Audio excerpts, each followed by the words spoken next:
Okay. I just got an interesting email. Not gonna say who it was or anything, but I want to know about how I think I could talk about the subject of killing when I've never killed anyone. Um, First off, the email was respectful. Didn't say you're an idiot and all that crap. But the parameters were kind of off in my eyes. The individual said, excluding my military service and my DOC experience, what are my qualifications, basically. I kind of explained a few things, and I made a comment that excluding the military is kind of shooting things down because I've received a massive amount of training. I really don't think a lot of people understand the type of training you receive. Now, first off, a lot has changed. The training a soldier receives in basic and other schools changes, all the time. Not just for new technologies, but also new policies. A perfect example, when I went through basic training, cadences were pretty much fair game. You could pretty much say whatever you wanted, as long as it weren't racial, derogatory towards any individuals in the military, or your military anyway. Now you can't say anything that has to do with killing, sexual orientation of any kind, foul language. There's something else. I think it's derogatory towards anybody, stuff like that. So that changes. Also, different other types of stuff. Like, I don't think you're no longer trained on an M60 machine gun because they're kind of phasing those out. But, other stuff like that. So anyway, some of the things that we used to do in basic, when I went through in 97, went to Fort Leonard, Missouri,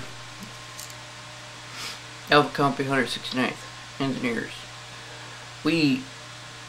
Our drill sergeants never said if, they said when we get called to war.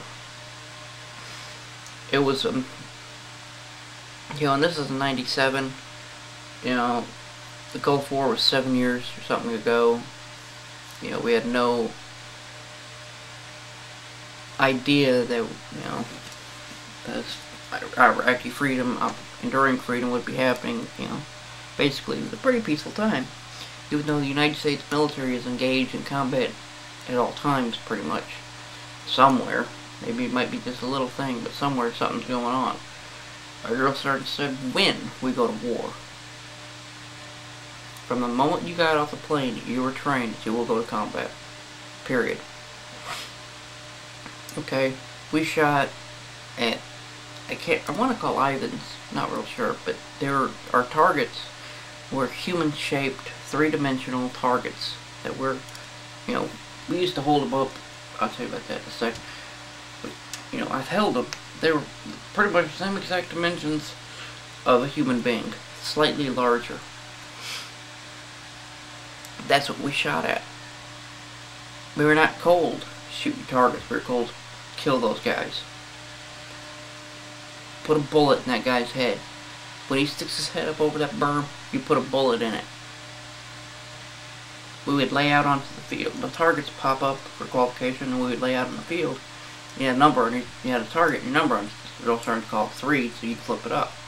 Then you flip it back down, and it would fit right over your head. You would just lay underneath that thing and flip it up to simulate the range. Anyway, we were given a bayonet. I still remember to this day, drill sergeant screaming out, "What's the will of the bayonet? To kill, kill, kill without mercy.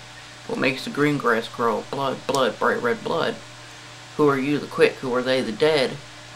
We were taught, you take your bayonet, slash it across his face, butt stroke, stab him in the gut, and we weren't told, hit your target. We were told, hit him, hit that individual, kill that person, spit in his face.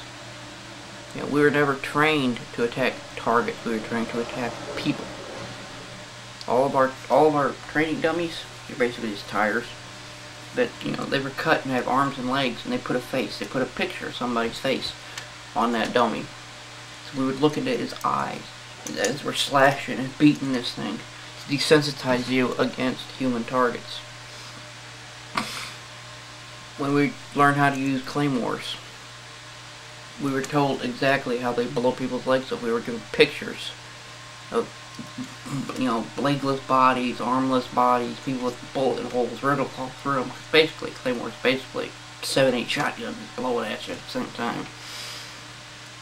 You know, this is what this weapon does. You know, appreciate its ferocity, whatever we'll call it, you know. And all this was to do is to desensitize you against human beings. To desensitize you, get seeing blood and gore, guts, legs, and fingers blown off. To completely desensitize you to kill a human being without even questioning, without thinking of it.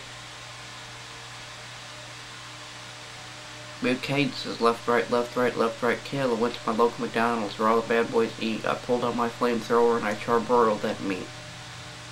You know? We sang these cadences to keep in our heads, kill, kill, kill, death. The little bird, the yellow bird with the yellow bill, with a little bill sitting on my windowsill. I lured him in with a piece of bread, then I crushed his little head. Wasn't little at the time, but you know. That was the first version, first PC version where you couldn't cuss in public and in groups anymore. You know, I mean, you can't get in trouble, but when I went through landmine warfare, our drill sergeants taught us the best mine device. If you don't have your mine detector and you don't have any other means, the best mine detecting device is a POW. You take and put a gun to his head, tell him start marching on that field. You know, we were trained to identify minefields by small holes in the dirt where mines have exploded and body parts laying around. We actually showed what dirt looks like when it's caked with blood. Because a lot of times, after a couple of us go in there and get blowed up, enemy troops will come through and take out the body parts because they know that's what we look for. We know if there's a hand sitting there, something's gonna happen here. You know, I distinctly remember a picture of a man's head laying in the field. You know, here's a good idea what a minefield looks like. You know, I saw a video of this retard who was holding a blasting cap when it detonated. You basically saw his hand and poof, it's gone. There's a bloody nasty stump laying there. Blood splattered all over the camera and stuff. He was demonstrating how not to handle blasting caps, and well, he did a pretty dang good job of it. 'Cause I ain't never squeezed them in my entire life. Yeah. It's changed a lot today. One of the things they did is they took out the 3D looking targets, replaced them with a silhouette. I think they replaced those with something else. But then they discovered troops that hesitate when you're looking at a person. We were told, one of the things I was told and did, is we would take the bolts out of our M16s, then actually sight on each other, to know what it feels like to aim at another human being and pull that trigger. You know, we were trained to kill. You know, even when I went through MP, or not MP school, but armor school, you know, we were showed what the individual types of rounds does to human beings. You know, I went through MP school, we were taught how to throw grenades in the rooms and kill everybody in there. You know, but yeah, so I just said I'd make a video talking about the different types of training that the military gives you. Not saying it's wrong, because that's exactly what the military does, but you gotta understand that. There you go.